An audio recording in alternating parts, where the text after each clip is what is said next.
ప్రభుత్వం ఇప్పుడు చూపిస్తామంటూ ముందు నుంచి అధికారంలోకి రాకముందు కూడా అదే విషయాన్ని ప్రజలకు వివరిస్తూ వెళ్ళారు.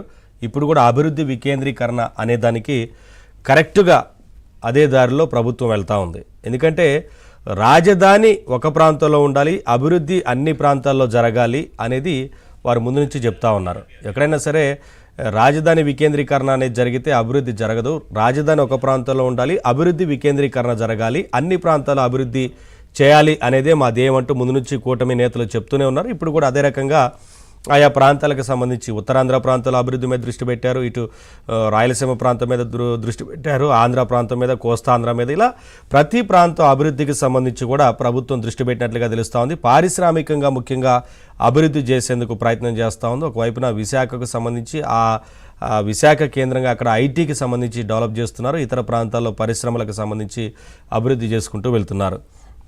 ఇదే సందర్భంలో గత ప్రభుత్వం ఏ రకంగా రాజధాని వికేంద్రీకరణ పేరుతోని 3 ప్రాంతాల మధ్య విద్వేషాలు రెచ్చగొట్టిందో అందరికీ తెలిసిందే. అలానే రాజధాని పేరుతోని డ్రామాలు చేస్తూ ఏ ప్రాంతాన్ని కూడా అభివృద్ధి చేయకుండా మొత్తంగా కాలం వెళ్ళదీశారు. అందుకనే ఇవాళ 11 సీట్లతోని ప్రజలు 11 సీట్లతోని బయట కూర్చోబెట్టారనేది ఒకవైపున చర్చ అయితే జరుగుతూ ఉంది. వీటన్నిటికి సంబంధించి వాళ్ళ డిబేట్లో మాట్లాడదాం. డిబేట్లో పాల్గొంటున్నారు బాలకోటయ్య గారు, అమరావతి బహుజన జేఏసీ లీడర్, అలాగే షేక్ సైదా గారు కాంగ్రెస్ లీడర్, రఫీ గారు టీడీపీ అధికార ప్రతినిధి. అందరికీ నమస్కారం అండి, వెల్కమ్. ముందుగా బాలకోటయ్య గారు మీతోనే ప్రారంభిస్తాను.